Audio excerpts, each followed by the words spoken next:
UN Security Council members met to discuss the positive developments in negotiations between Pyongyang and Washington.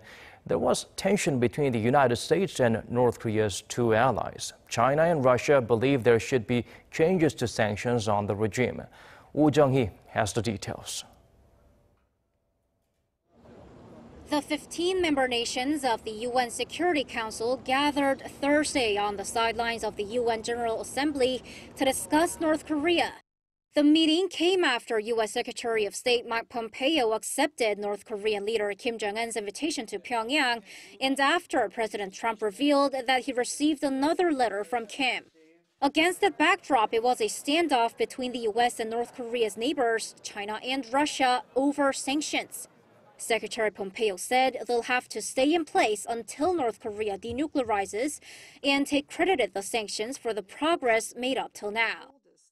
We must not forget what's brought us this far, the historic international pressure campaign that this Council has made possible through the sanctions that it imposed.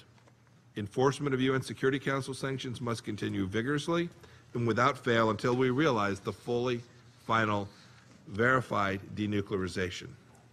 China and Russia, on the other hand, said the sanctions need to be eased. China's Foreign Minister Wang Yi pointed out that one of the Security Council provisions allows sanctions to be modified if Pyongyang is found to be complying with them.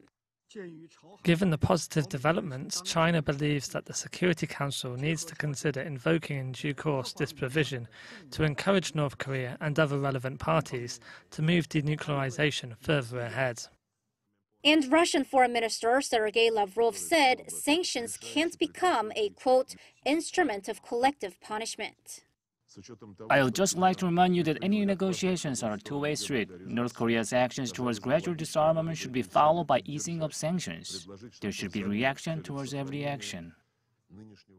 North Korea promised it'll invite international experts when it dismantles its missile engine test site and hinted it could get rid of its key nuclear complex once the U.S. takes corresponding measures.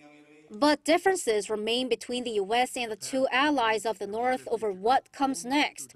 Washington in favor of dialogue and sanctions, and Beijing and Moscow calling for rewards as the process goes forward. Jung-hee, Arirang News.